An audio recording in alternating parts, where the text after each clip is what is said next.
If you're a writer and all you really want to do is write, but you get to the end of the day and it feels like it's the last thing that you've done or you haven't done it at all, this episode is for you. I'm Ann Croker, writing coach, and if this is your first time tuning in, welcome.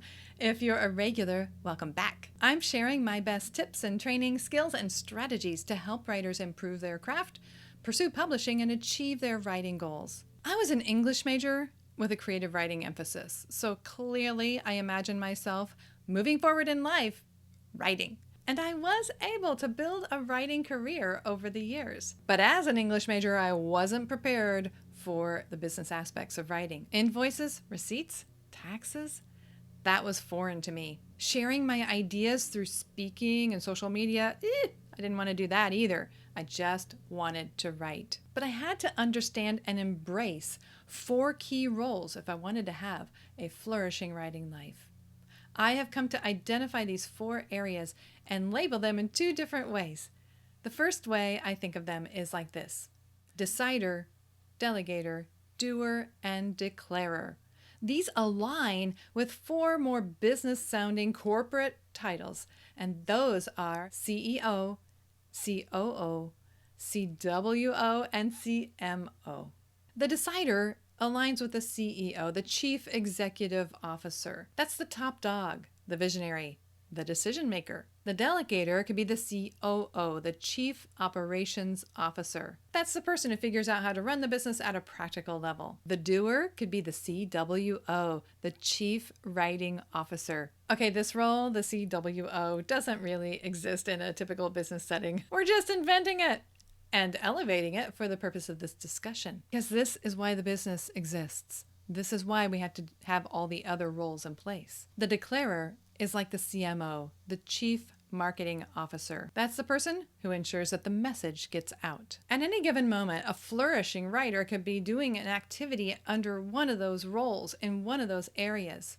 They may not seem like they have anything to do with writing at that moment, but they all support that core function. When all 4 areas are set up, all the roles are established, a flourishing writer will be able to build a career, a profession, and a sustainable writing life. It all starts with the decider. The decider, the boss, the CEO, gets to make all the high-level decisions about this writing life.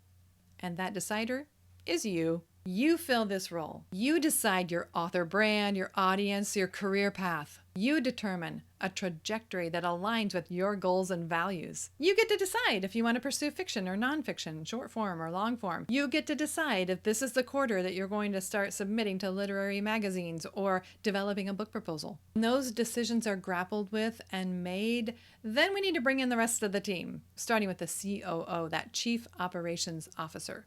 The delegator this COO, they're like the administrator area, the project manager. They're the person who's going to figure out who's going to do what task and activity at what time and how.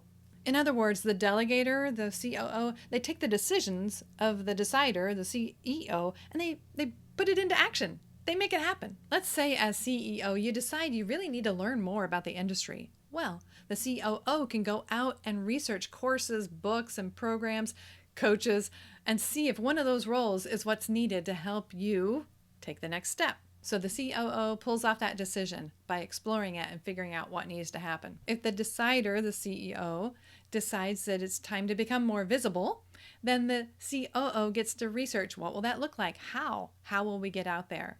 If we're going to become more active on social media, which channels? What systems and apps will we use to support that? The delegator might end up just delegating that task to themselves, and then they set themselves up on Canva to create images and get going on their own. You might be the delegator and delegate to yourself. And the delegator is the one who tackles the English major's greatest nightmare, those invoices, receipts, and taxes. So the operations role is super practical and supportive and sets everything else up for success. So the doer is a CWO, that Chief Writing Officer. I already mentioned that role doesn't really exist in the business world, but we're going to use it to talk about that core function, the writer Who does the writing? Now, I don't want to get too complicated here, but you could argue that a CWO actually manages a whole area of the business. That's why it kind of works to say the chief writing officer, because one day maybe you'd have a team to pull off some of the tasks and activities and the roles within this area of the business. I mean, think about any given writing project. You have to generate ideas, organize those and outline them, write a draft, do some revisions, do some editing, polish it up, and prep it to be published wherever you're going to publish it or send it off to submit or pitch somewhere. You could actually hire another person to take on some of those tasks. You can hire an editor to copy edit or a proofreader to proofread the final version. Or you could even hire a researcher to find out some of the information you need for a given project. So you can see how being a chief writing officer means you might do all the work yourself or you might farm some of it out. This is probably where you're happiest and most comfortable as the doer, as the CWO. This is where you're doing the work that you really wanted to do in the first place. And when you're done, you can kind of feel like you're finished, like the project is complete. What more do I need to do? This is where the next role is vital, and don't forget about it. It's the CMO. The person is going to declare that this project is completed, and here's where you can find it. This fourth role is often neglected and detested by creatives. As declarer, you're going to lasso marketing and promotion tools to creatively get the word out that something is ready to be read by the right people. A lot of my clients really hesitate to do this kind of work. They feel a little sleazy or ineffective when they try to do these tasks. They wanted to write. They didn't want to show up on social media or work on getting people on an email list. They wanted to write, not pitch themselves to a podcast to see if they could get on as a guest. They wanted to write their own work. And so all of these efforts felt really weird and strange and uncomfortable. I wanted to recommend something to these frustrated writers, some sort of resource or other people who had a CMO writer kind of mindset they were ready to declare. I wanted them to find other people doing that kind of work. And I couldn't really find something that was really focused on this role.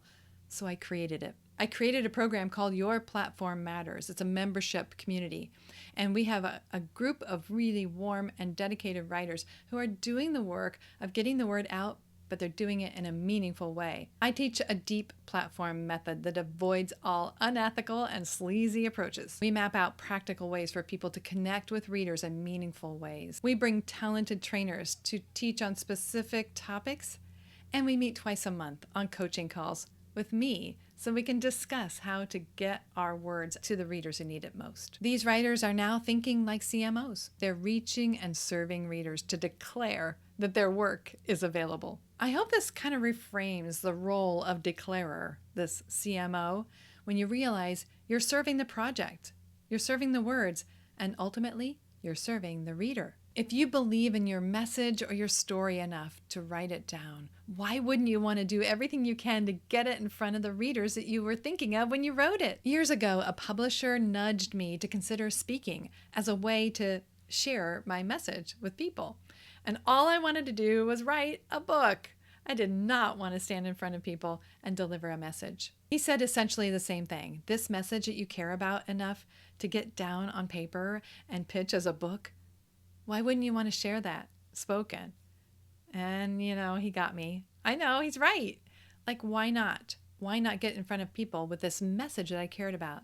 So I started speaking, and I've spoken all through these years and continue to do so today. I encourage other people to reach their readers, and I do so myself. I'm still a declarer myself. I'm still my own CMO of my modest writing business. I'm looking for ways to reach readers in meaningful ways and get my message to them so that I can help them. The point of telling you about these 4 roles is to assure you and reassure you that writers might not always be writing, but they're doing work that supports that core task. If you're an English major like me, or you're just a creative writer and all of this feels overwhelming, trust me, you can make decisions that will lead you to the writing life that you want to live. You can figure out how to pull off those decisions in the most efficient and effective way possible. You can do the work of a writer and still do these other things. In fact, they're all necessary so that your writing can be read. And you can take on the role of a declarer. You can use marketing and promotion tools to make sure that your message is shared with the readers that you would love to reach. I would love to hear which of these 4 roles you enjoy the most and which of these 4 roles you struggle with the most. Leave me your answers in the comments below. I'm Ann Croker, writing coach. Thank you for watching.